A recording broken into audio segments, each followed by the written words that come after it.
আমি যদি পুরসভার বেশি দাবিদার হই তাহলে ওরাও বড় দাবিদার।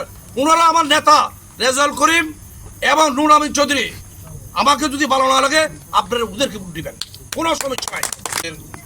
সংগ্রামী সাধারণ সম্পাদক SM জাকিরিয়া, আমার এখানে মঞ্চ উপস্থিত নেতৃবৃন্দ, আমার সামনে সমবেত নেতৃবৃন্দ, সবাই আমার মুরব্বী, আপনারা এসেছেন, আপনাদেরকে আমি কষ্ট দিয়েছি, আপনাদেরকে আমি সালাম জানাচ্ছি। সম্মানিত উপস্থিতি, আপনারা জানেন আমার বাবা খোরমান আলী সওদাগর বঙ্গবন্ধুর কাছ থেকে রাজনীতি করেছেন। ওনার সঙ্গে ডাক্তার রেমা মন্ডল ছিলেন 69-এ, আমার বাবা ওনার সাথে রাজনীতিতে সম্পৃক্ত ছিলেন। এমন আমার বাবা সম্বন্ধে আপনারা জানেন, বিগত আমার বোন জামাই এবং আমার ভাই একটা চেয়ারম্যান ছিলেন, মেয়র ছিলেন, আমার বোন জামাই চেয়ারম্যান ছিলেন। ওরা কিভাবে আচরণ করছিল আপনারা জানেন, আমি নিজেই বলতে হব। আমার মেজো ভাই যেটা মেয়র এবং চেয়ারম্যান ছিল, ওনার পারিবারিক বিল্ডিং পর্যন্ত উনি বিক্রি করে দিয়েছে জনসভার জন্য। আমি কোনোদিন তো আর চেয়ারম্যান মেম্বার হয় নাই। আমি যদি আল্লাহ নির্বাচিত করেন তাহলে আপনারা দেখবেন আমি কি রকম। এখন আমাকে আপনারা চিনতে পারবেন না। এবং আমার টাকার কোনো লোভ লালসা নাই।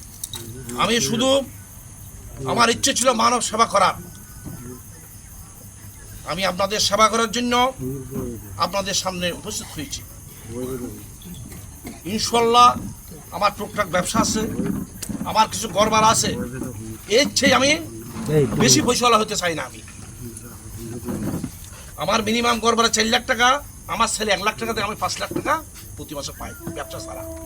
আমার কোনো বাইরে থেকে টাকা খাওয়ার ইচ্ছা নাই, এটা আপনারা বুঝে নেবেন। এবং অনেকে বলছেন চেয়ারম্যান হলে উনি বড় হয়ে যাবে। আমার জাত বংশের পরিচয় আছে, আপনারা জানেন। আমি সবই কিভাবে ভাবলো আপনাদেরকে বুঝাবো যে আমি পরিবর্তন হব না ইনশাল্লাহ।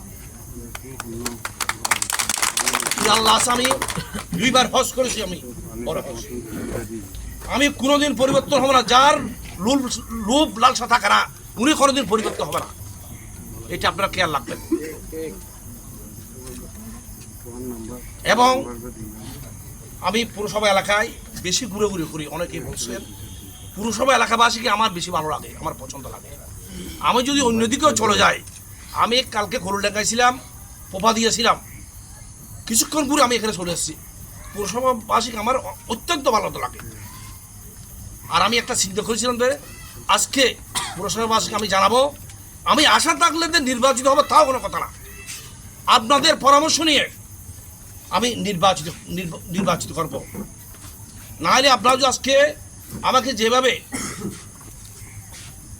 আপনারা বলেছেন, আমাকে উৎসাহিত করেছেন, আপনারা আমি যদি চেয়ারম্যান নাও হই কোনো অসুবিধা নাই, আপনারা আমার মাথার তাস হয়ে থাকবেন। এখানে আমি ওয়াদা করতেছি, যদি আমার বাপের আমি ছেলে হই, এই ওয়াদা আমি রক্ষা করবো ইনশাআল্লাহ। আপনারা আমাকে দোয়া করবেন। ইনশাআল্লাহ আমাকে অনেকের ভালো রাখতে না পারে।